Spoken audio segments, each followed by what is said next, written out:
Karena di zaman Rasul sallallahu alaihi wasallam masjid itu fungsinya sangat sentral, benar-benar sentral. Sampai latihan perang di masjid, sahabat Nabi latihan bela diri, latihan pedang, tombak itu di masjid. Rasulullah SAW perhatikan sahabat-sahabat dari Habasyah. Makanya Nabi Muhammad SAW waktu pertama kali datang ke kota Madinah, ketika Nabi hijrah ke kota Madinah, yang pertama banget dibangun sama Nabi masjid. Pertama banget, karena itu pusat kegiatan umat Islam, hidupnya umat Islam, ruhnya kegiatan-kegiatan umat Islam itu masjid. Masjid ini ruhnya umat Islam. Kalau masjidnya hidup, maka ruhaniyah Islamiyahnya di kampung itu hidup. Itu. Dan di sini alhamdulillah kita dengar kabar-kabar yang masya Allah, yang enak-enak. Jadi Nabi Muhammad itu berbulan-bulan sampai di kota Madinah kagak punya rumah. Nabi tinggal di rumah seorang sahabat namanya Khalid bin Zaid, atau yang lebih dikenal dengan Abu Ayyub Al-Ansari. Namanya Khalid bin Zaid. Nabi tinggal di situ beberapa bulan, kalau nggak salah 9 bulan atau lebih atau kurang, itu saya lupa. Kenapa? Masjidnya dulu dijadiin. Jadi Nabi konsentrasi di pembangunan masjid, dan Nabi turun tangan langsung kerja bakti sama sahabat, manggulin batu Rasulullah waktu bangun masjid. Ya, jadi sehingga masjid itu pusat, bukan cuma tempat sholat, bukan, tapi kegiatan ekonomi di masjid, kegiatan mengatur strategi, musyawarah. Jadi emang masjid. Dan di masjid juga Nabi Muhammad mengkader sahabatnya. Sampai kita kenal di zaman Rasulullah ada yang namanya Ashabus Suffah. Ada 60 orang mondok di masjid Rasulullah. Jadi masjid Nabi Muhammad itu jadi pesantren dulu. 60 orang tinggal di emperan masjid, namanya Suffah. Pemimpinnya, kepalanya Sayyidina Abu Hurairah radhiyallahu anhu, bersama sahabat-sahabat yang Rabi'ah bin Ka'ab, fulan, dan mencetak Rasulullah SAW. Dikader di situ umat sama Rasulullah SAW. Ya. Jadi fungsi masjid itu sangat luar biasa, bukan cuma buat sholat, bukan, tapi lebih daripada itu. Dan kita perhatikan, alhamdulillah, kita lihat ini Ustadz Somad bisa ngidupin masjid beserta jamaah-jamaah sini, bisa ngidupin. Mudah-mudahan dilanggengin sama Allah, dikembangin insya Allah. Itu yang pertama, kita kudu sadar bahwa Nabi nyampe di kota Madinah, Nabi nggak bikin rumah. Berbulan-bulan Nabi tinggal di rumah di rumah sahabatnya, juga keluarga-keluarga. Nabi konsentrasi bangun masjid, karena itu otaknya umat Islam, itu sentralnya umat Islam, itu ruhaniyahnya umat Islam. Penting banget. Kalau kita pengen maju umat Islam di sekitar kita, pusatin di masjid. Ya. Yang pertama. Yang kedua, ini acara kan kegiatannya remaja masjid ini. Ini remaja perannya sangat luar biasa buat perjuangan Islam. Kata ulama sejarah, ada kitab Fiqhus Sirah yang ditulis oleh Dr. Syekh Muhammad Sa'id Ramadan Al-Buti yang belum lama meninggal dunia. Di kitab Fiqhus Sirah, di situ membahas tentang hijrahnya Nabi Muhammad. Saya sudah pernah bahas ini kalau nggak salah. Salah satu pelajaran hikmah dari hijrahnya Nabi Muhammad itu adalah bahwa hampir 90% yang berperan melancarkan hijrahnya Rasulullah. Nabi membangun negara istilahnya di Madinah. Nabi menjadi bukan cuma seorang nabi, tapi juga seorang pemimpin negara, pemimpin Islam umat. Itu hampir 90% yang terlibat tim suksesnya Nabi Muhammad itu anak muda semua, remaja. Siapa mereka? Sayyidina Ali bin Abi Thalib, yang malam Nabi Muhammad keluar, nyawa Nabi terancam. Ya, Sayyidina Ali yang nempatin tempat tidurnya Rasulullah biar Nabi jalan. Sayyidina Ali nih untung-untungan, kalau nggak hidup mati. Masih muda banget Sayyidina Ali waktu itu, umurnya masih sangat-sangat muda.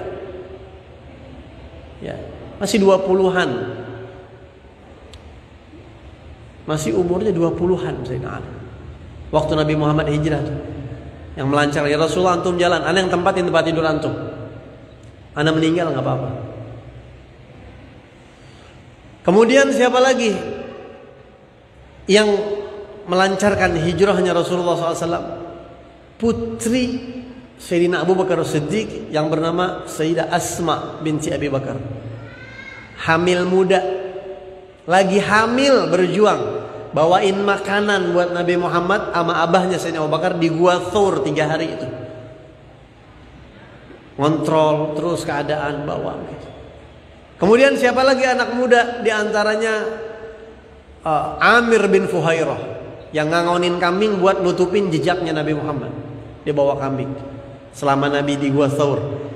Yang nutupin jejaknya Asma binti Abi Bakar waktu bawain makanan buat Rasul sama Sayyidina Abu Bakar, supaya orang kafir Quraisy nggak tahu di mana Rasul. Amir bin Fuhairah, anak muda, remaja. Siapa lagi? Abdullah atau Abdurrahman atau Abdullah bin Abi Bakar Siddiq.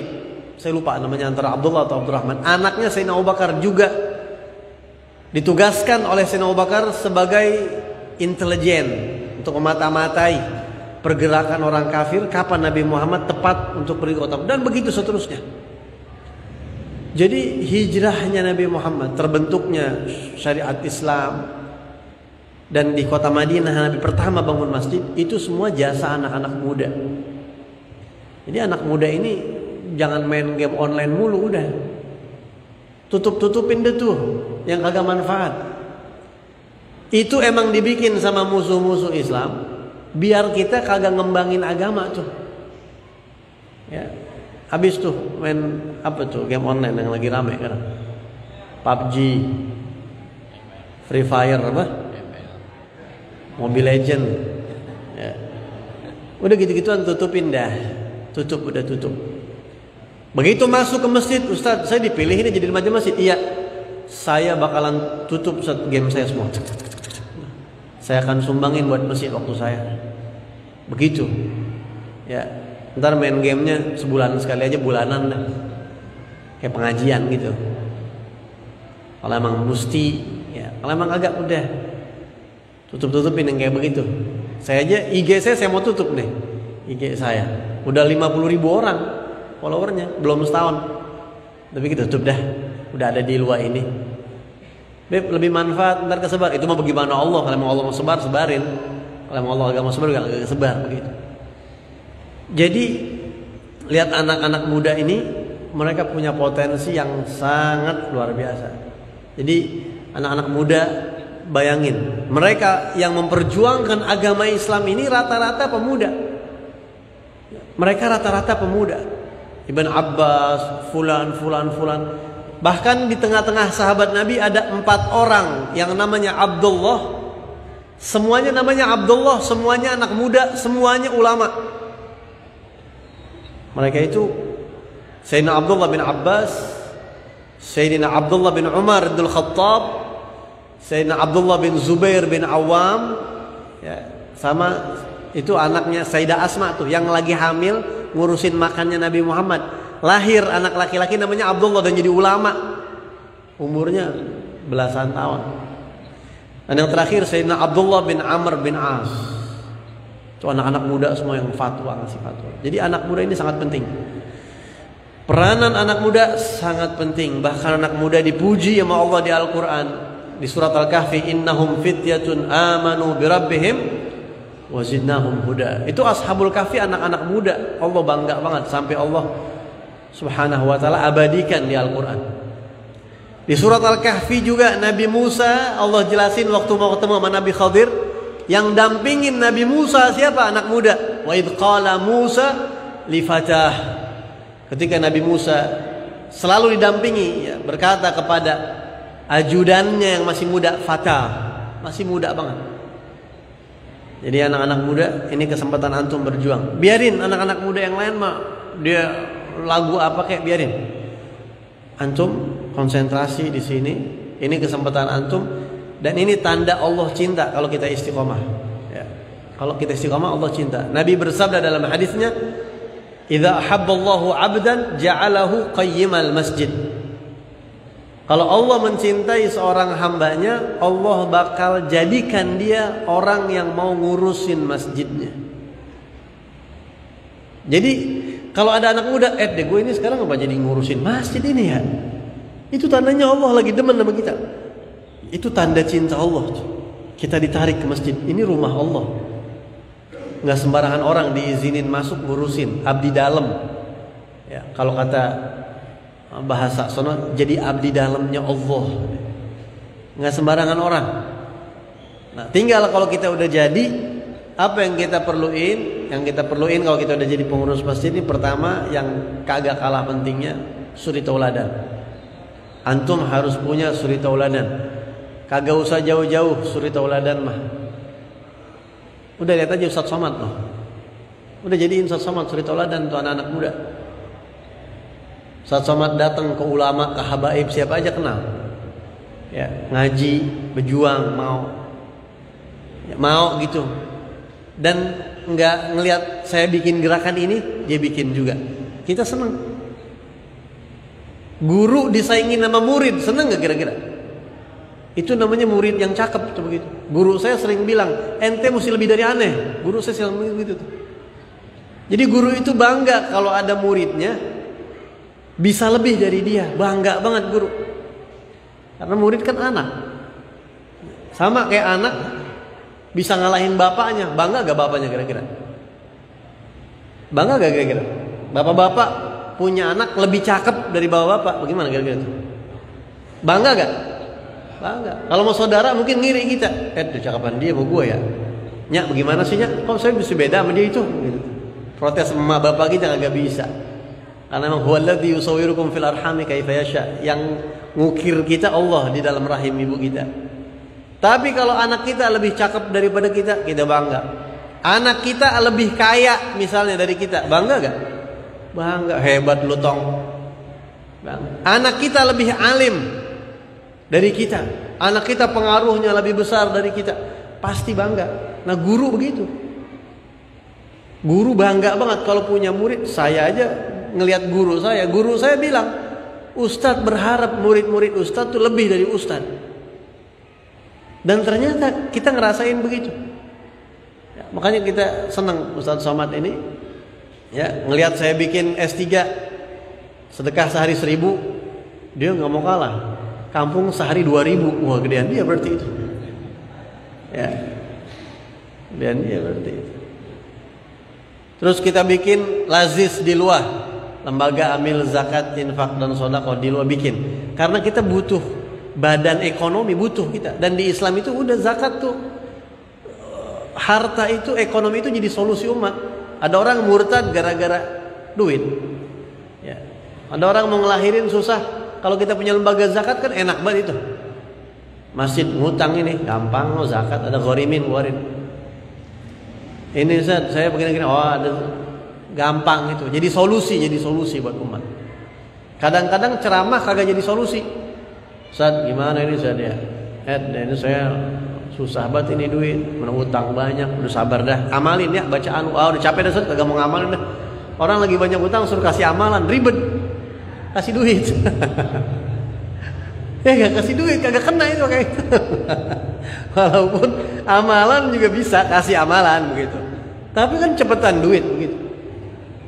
Nah kita duit kemana? Kadang-kadang kagak, orang kita minta ke orang kadang malu, terus dan lain sebagainya, kadang ini kadang itu.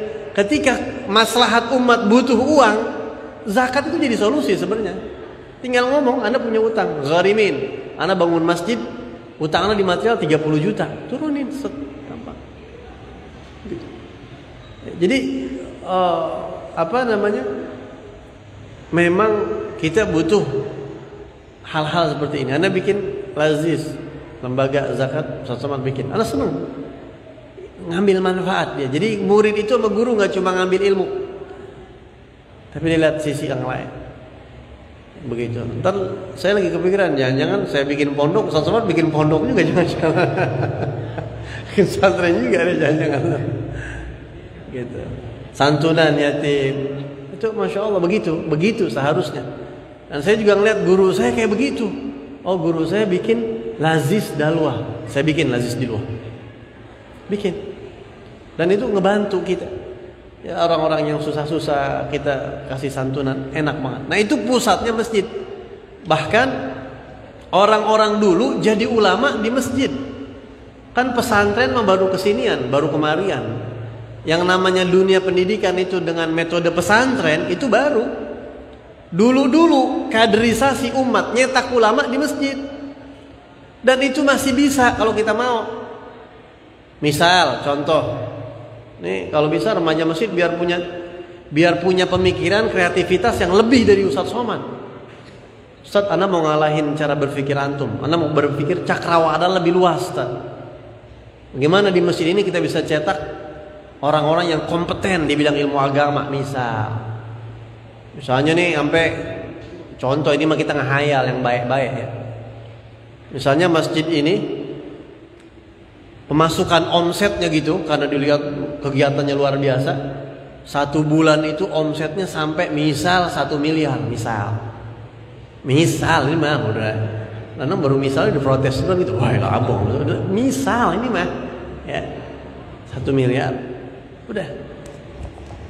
Anak-anak yang pinter-pinter ya, lihat yang ada bakat sini, panggil guru bahasa Arab yang profesional, ajarin bahasa Arab tiap hari di masjid, adain pelajaran bahasa Arab. Contoh ini mah contoh ya, diajarin. Jadi anak-anak yang paginya sekolah, sorenya belajar bahasa Arab terus, pakai tes masuk segala macam, difasilitasin sama masjid.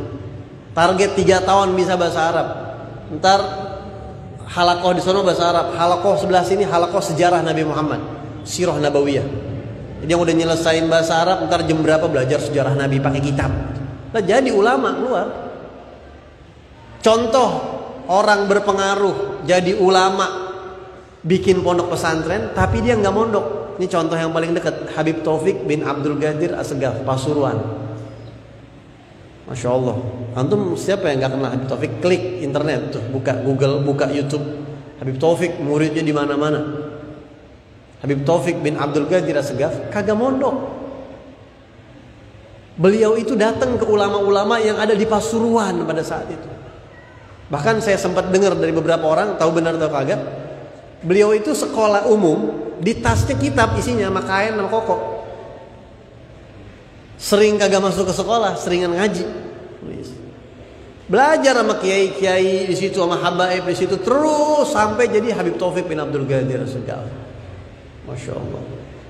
Kiai-kiai kita dulu yang ada di Jakarta ini dulu belajarnya mah Habib Ali Kuitang, belajarnya mah Habib Ali bin Abdul Rahman, Habib Ali bin Husin Al-Attas, Kiai Abdul Syafi'i, belajar sama Habib Ali bin Husin Al-Attas, sama Habib Ali bin Abdul Rahman, baca kitab sama beliau-beliau. Ya. Emang kemauan kuat, emang dulu kan emang orang agama masih kental. Di Masjidil Haram dulu ulah halakoh ulama itu. Asal mau aja ngaji di sana. Masjidil Haram itu halakoh. Begitu. Jadi kita berharap mudah-mudahan remaja-remaja yang masih seger otaknya. Saya pesan sama antum semua seperti pesan guru saya sama saya. Guru saya satu kali, Abu ya Habib Zain Baharun pernah. Habib Zain Baharun ini pengasuh pesantren Dalwa yang sekarang udah 7.000 lebih santrinya. Dan sekolah pesantren pertama di Indonesia, dan satu-satunya insya Allah kalau saya nggak salah data yang ada program S3 doktoral, itu baru Dalwah. Kayak apa tuh daya berpikirnya beliau sangat jauh. Di pesantren ada sekolah S3, bayangin. Bebasin tanah, beli bangun, beli bangun, beli bangun. Dan beliau santri remaja juga nih, biar inget, jangan niat ngabdi di sini, jangan cari keuntungan dunia, jangan. Itu rezeki bagaimana Allah. Jangan cari keuntungan dunia lewat ini, jangan. Abu ya Habib Zain Baharun, masya Allah. Sampai satu saat beliau datang ke Jakarta, beliau bilang, ente bisa antar anak ke satu tempat? Bisa. Jalan sama saya setir mobil, beliau di samping saya. Salah satu perbincangan beliau nanya sama saya, umur ente berapa sekarang? Sekian Abu ya, masih muda. Ente bisa lebih dari aneh. Ente harus semangat ente mesti lebih. Ya, guru kita juga adanya beliau bilang, ente harus bisa, ente harus lebih dari kita. Bukan cuma sama saya, sama siapapun murid-muridnya digituin. Bayangin kalau setiap remaja-remaja yang ada di sini Di doktrin ente nanti suatu saat bakal mimpin masjid, Ustadz Somad bakalan istirahat suatu saat. Mantau aja gitu dari jauh. Ente harus bisa dari Ustadz Somad, harus bisa lebih baik. Ya. Udah, yang remaja-remaja, contoh Ustadz Somad, deket sama habaib, deket sama kiai, datang ke sono sini, gitu ya. Itu contoh dan kreatif. Mudah-mudahan Allah Subhanahu wa taala permudah insyaallah ya.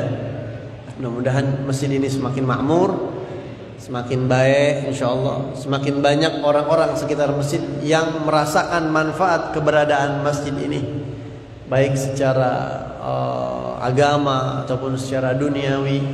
Mudah-mudahan orang-orang sekitar sini benar-benar merasakan masjid ini adalah memang benar-benar rumah mereka insyaallah. Kita baca suratul Fatihah. Mudah-mudahan apa yang diniatin, dicita-citain sama orang-orang tua kita, sama guru-guru kita, disampaikan sama Allah Subhanahu wa taala. Dan mudah-mudahan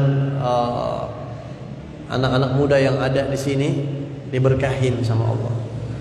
Allah jaga kampung kita dari segala malapetaka, bencana. Wa ala hadratin Nabi sallallahu alaihi wasallam al-Fatihah. Alhamdulillah. Alhamdulillah Malik yawmiddin wa iyyaka nasta'in ihdinas siratal ladzina an'amta 'alaihim ghairil maghdubi 'alaihim waladdallin. Mudah-mudahan apa yang saya sampaikan manfaatnya. Minta maaf, saya bukan ahli di bidang ini, cuma sekedar nyemangatin aja. Nanti mungkin yang ahli-ahli lebih banyak memaparkan pandangannya. Mungkin aja yang saya sampaikan. Mohon maaf sekali lagi, mohon maaf yang sebesar-besarnya. Saya ada acara di Bogor sana, jadi saya nggak bisa ikut acara sampai akhir. Sama yang tua-tua khususnya saya minta maaf banget ya, kalau ada kekurangan, salah-salah kata. Wa'alaikum minkum. Wassalamualaikum warahmatullahi wabarakatuh. Alhamdulillah.